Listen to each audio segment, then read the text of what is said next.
Welcome back, everyone. I have made some progress here in the bee room, as you can see.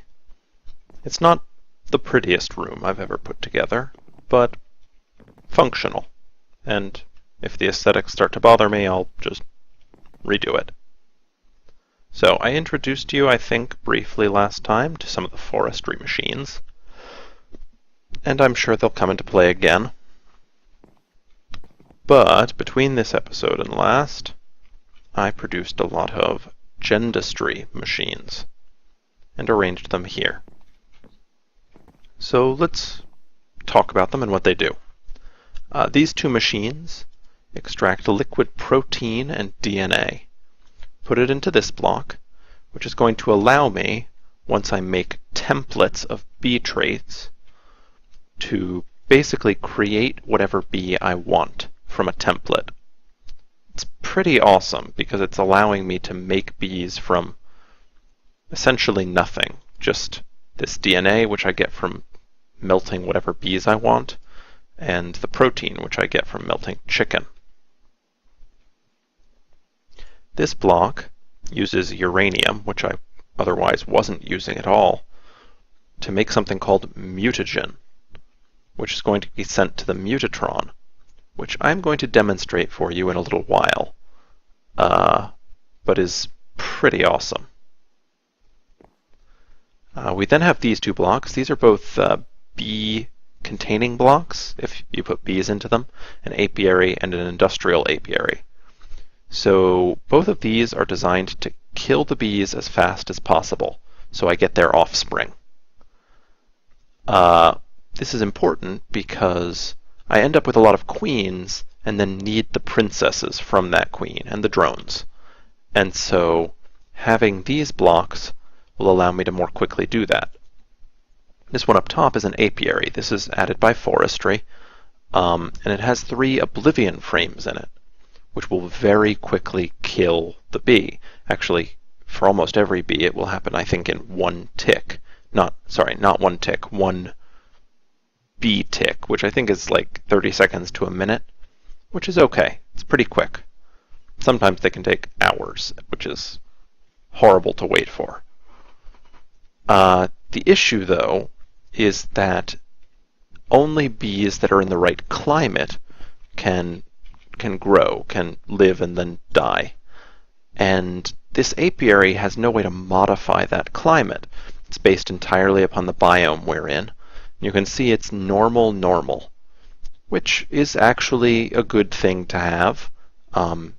Most bees will be able to grow in normal, but for those that can't, I have this industrial apiary.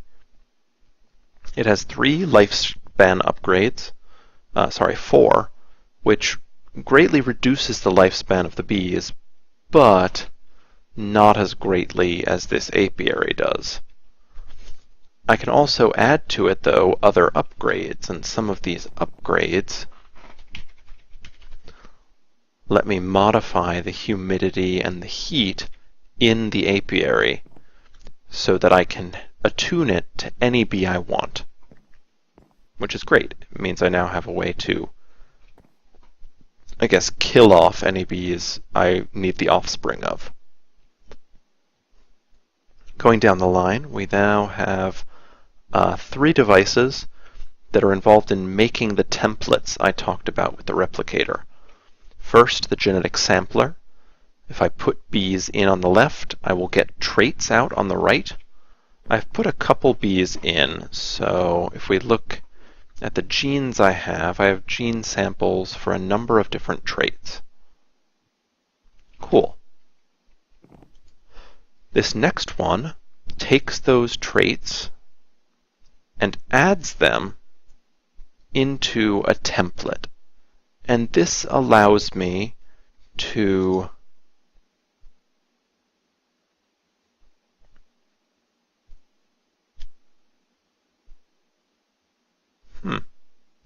interesting.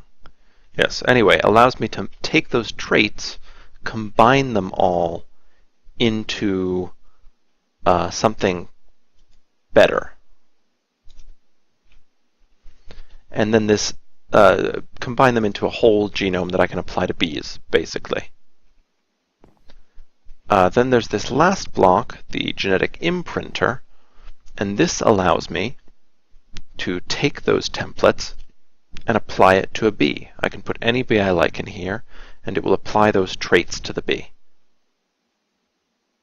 Okay, so I guess everything that I've been saying has assumed that you know something about bees.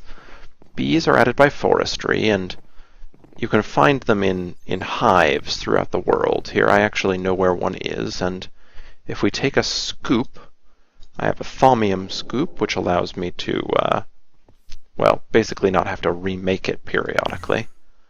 But there's a hive. That's what it looks like in the wild. There are lots of different types of hive. Oh, and I overshot it, or undershot it, actually. There we go. Okay, there are lots of different types of hives throughout the world, and this one is a rock hive added by the Extra Bees mod. If I break it with my scoop, out of it come some bees, a princess and a drone. Okay, that's how you get started. And then you'll need some place for the bees to live. So why don't we use this princess and drone, and I can show you how it works. So if a princess and a drone both get added to an apiary, or a bee house, or an alveary, or one of these industrial apiaries, they'll mate to form a queen. Then the queen will begin producing combs, and the combs are ultimately what you want from the bees, or most of the time. Additionally, depending upon the frames you have in the alveary or the upgrades you have here in this industrial apiary, different things will happen. These oblivion frames make it so that the queen very quickly separates back into drone and princess. This is important because these are what I can breed together to make new types of bees. And the different types of bees are what allow me to have different resources from bees. Okay, so normally to breed bees, you'll take two different kinds of bee. One kind of princess and one kind of drone, and put them together in an apiary or other bee houses, basically. Now, most of the time, this will just mix their traits. Bees have several traits, for example, how quickly they reproduce, how quickly they make combs, how far away they look for things like flowers, because you need flowers nearby, and they'll spread the flowers, thus this sort of garish looking area. That's because the bees from inside have been spreading flowers out here onto the yard. And I'm sure it looks the same out here. Yes. But anyway. I'm missing some stone there. Okay. Yes. So they have different traits. Normally the traits get mixed. Rarely you get a chance, if you breed the right bees together, to get a new species of bee. And that is how you get a lot of the more interesting bees. So, for example, out of those hives all throughout the world, we can find things called meadows drones. So let's take one meadows drone, and also in those hives we can find forest princesses.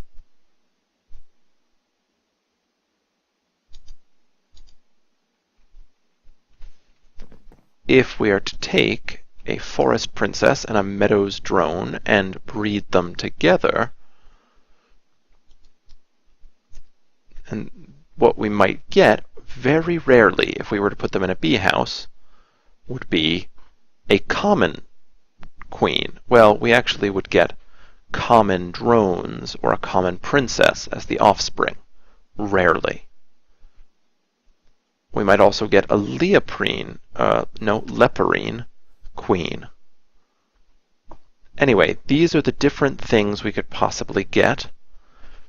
And what the mutatron does is it consumes energy and this mutagen produced over here, and some labware, which basically takes diamonds, and allows us to simply click on whichever one of those we wish and receive it almost instantaneously. And mind you, we get the queen, which is why we have these quick-killing apiaries nearby. Normally bees don't actually produce or live and die at night. It's just a minor trait, or quirk of them.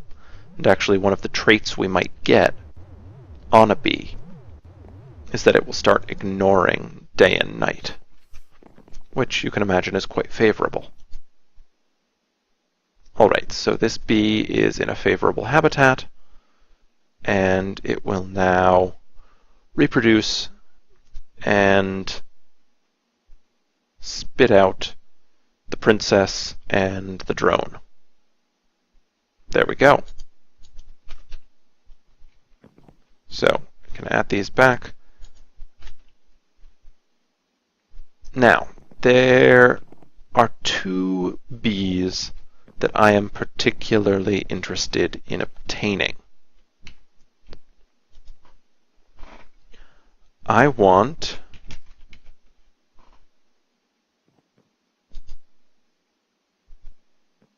no, not majestic.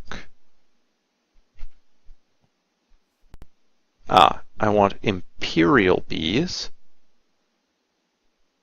and I want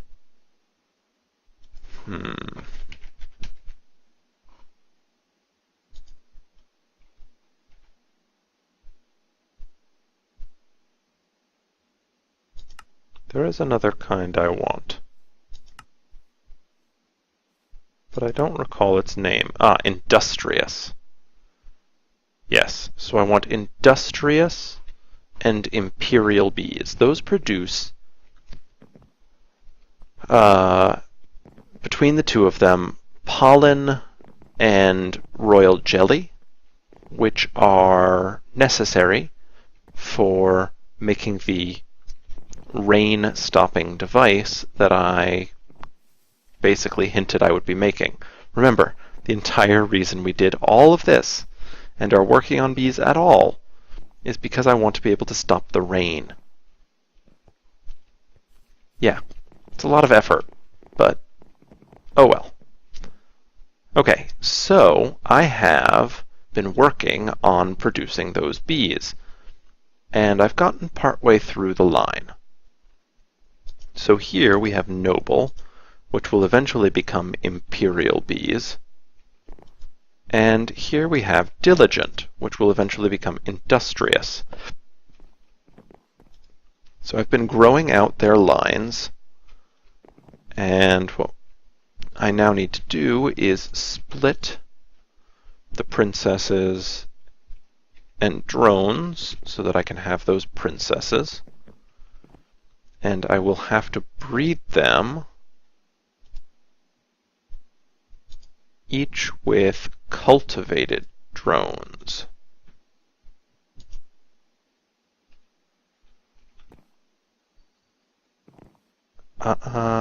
Yes, this is correct. So, here we are. I have my noble princess and my cultivated drone. From that, I can get a majestic queen.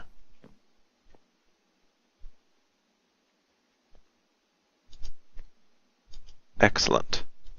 Now the majestic queen I will again split apart, just as I'm splitting this diligent.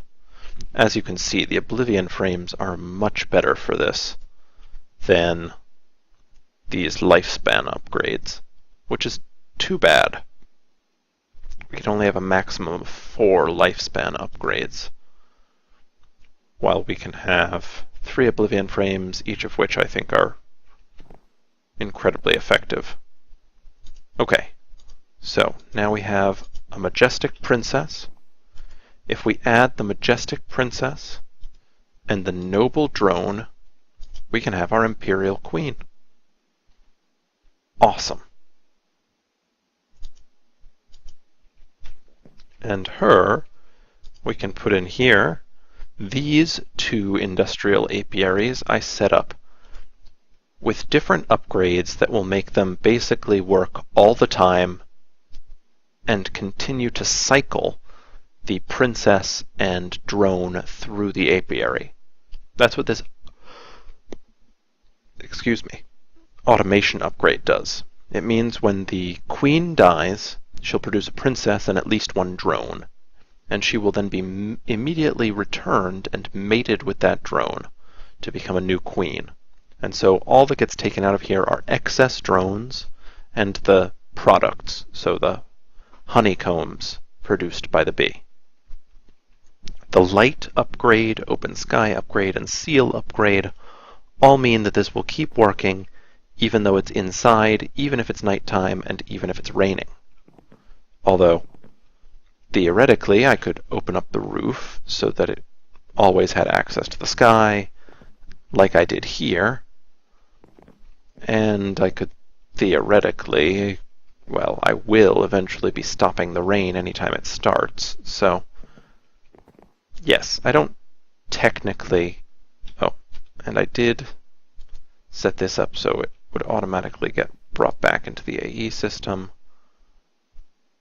I want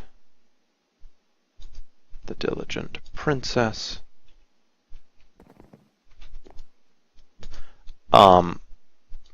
Yes.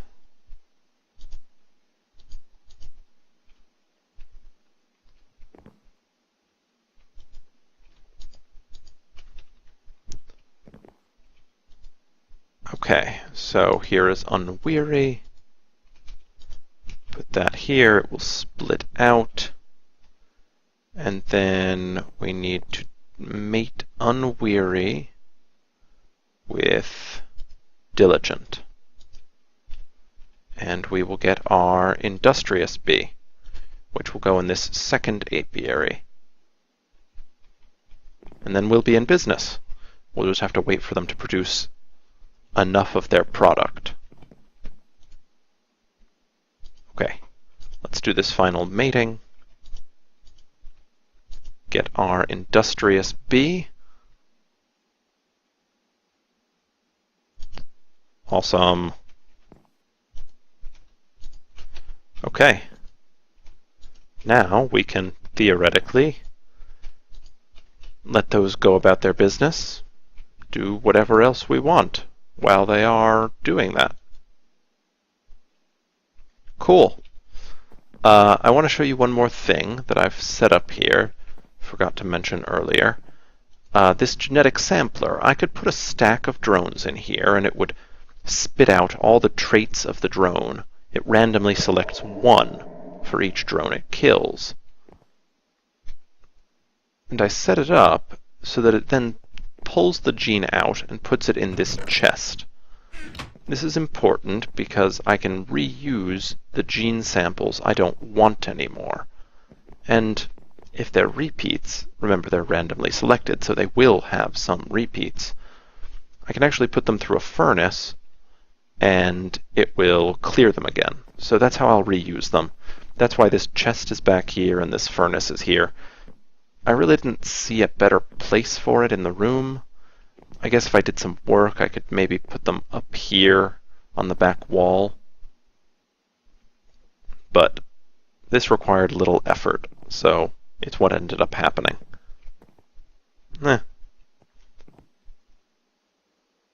Okay, so while these guys are going, I have an idea for another project that I've been wanting to do. Okay, let's see. Put this away, and here. So you may remember that little ledge down there. This one. This is the entrance to my wither killing room, where I've warded all the walls so that the wither can't shoot out of them. This room is inconvenient. It's hard to get to. It's ugly. It really does not serve my needs and was meant initially as an entirely temporary structure. So I think it's time that we make the real deal.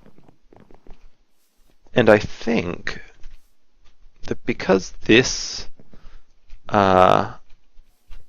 domestic quarter doesn't really have much in it right now, I'll use this.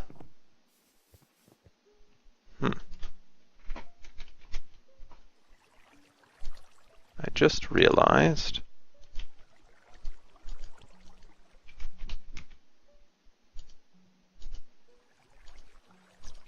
where the beds I've been seeing in my AE system randomly came from. Some of the signs fell off the doors. That's weird. I don't know why that happens, but it does sometimes, and I invariably find the signs, like, in my AE system. I suspect gremlins.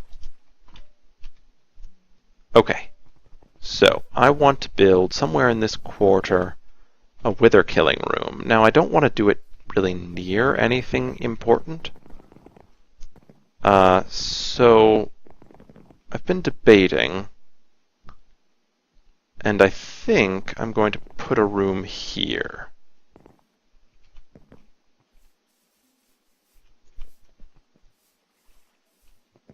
Yeah. So I will lay that out and then be right back. I'm back, and I've made our room. It sticks off to the side here. A double layer of warded material. All about, except, well, just these couple spots in the door. And actually the roof is a single layer, but everything else is a double layer, especially at the edges. And you can see it has something of a pattern to it. We have this block in the center, and then additional markers on the outside. And I just realized... Oh, yeah, you can see all the warding. I forgot to light it up at all. So, why don't we add a few lights?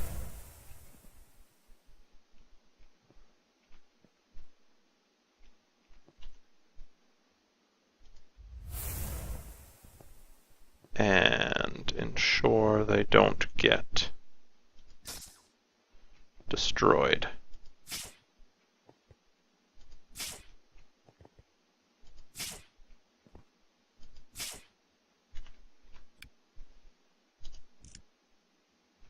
There we go. Now you can see they are unbreakable and will provide the light that the room needs. Okay.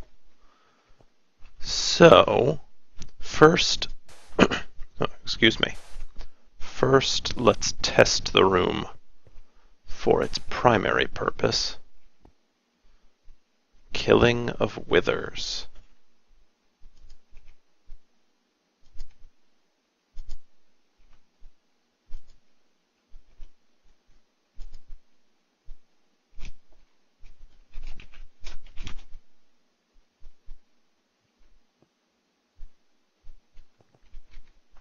Oh, okay.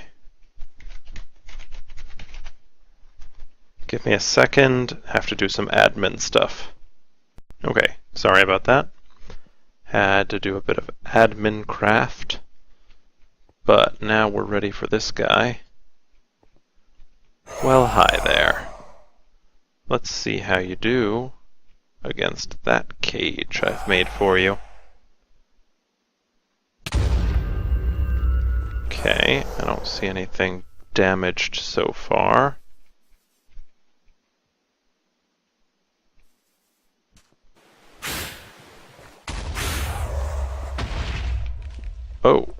Oh, he did damage something. Knocked some item frames off. Okay, let's take him out very quickly.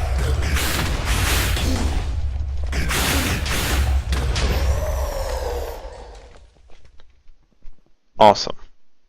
That was not bad.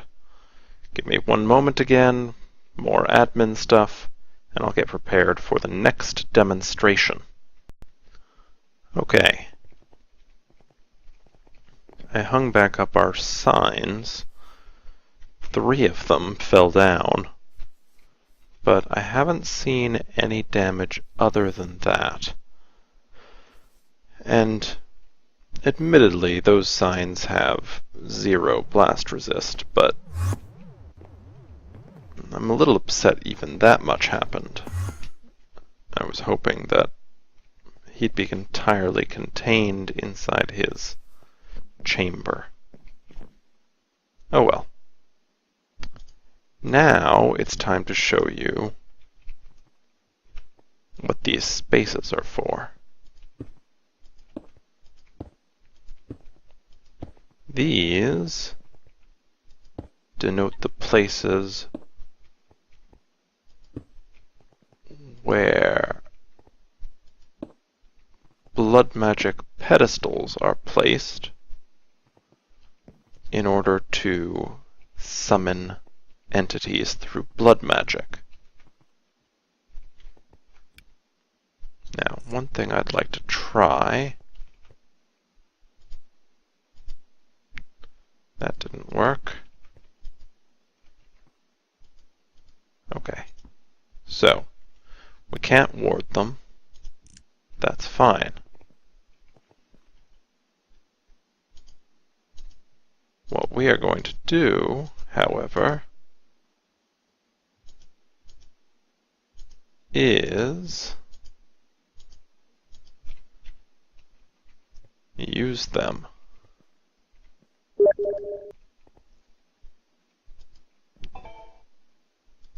to make...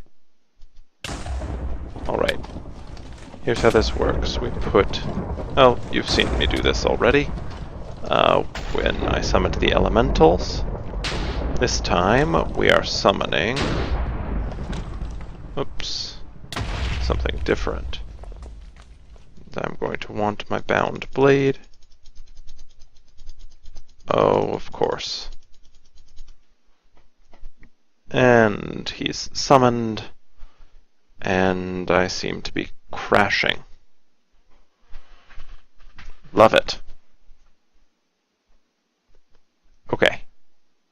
I will come back in a moment, hopefully when I am no longer crashing. Hey guys, so my video recording bugged out. So I fought the guy again and took him down, but you don't get to see that. Next episode, I'll fight some more of these demons and show you. But to finish up this episode, I think I will show you how to tame the demon once you've killed them. So when you kill them, they drop a demon crystal, and when you right-click with it, they come back. But they're kind of wild. They won't attack you, but they don't do anything for you. If you give them a weak blood orb, though, they become your pet. And you can tell them to stay, or... You're supposed to be able to tell them to follow, but this guy just says he will stay here. All the time. Oh, I guess he's following. Let's see. If we go over here, yeah, okay. So he'll fight for you and that sort of thing. You can also name them.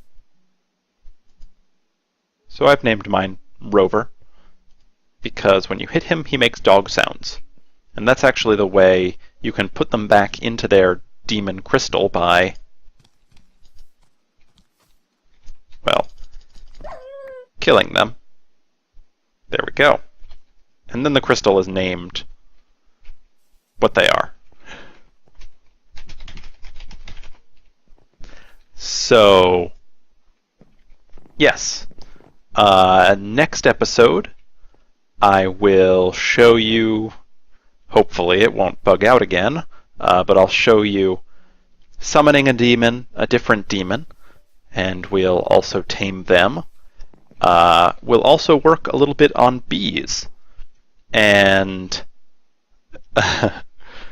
yeah, G.I. Elijah says that it gives him a bad feeling that I have a demon.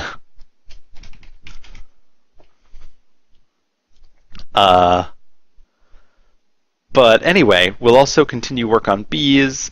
These guys have actually been going for a while now. I've got plenty of bee products that we will be able to use to actually, at this point, make the rain, I don't know, dismissing system that I want to. But yeah, that's all for this episode. Hope you enjoyed it, and I'll see you next time.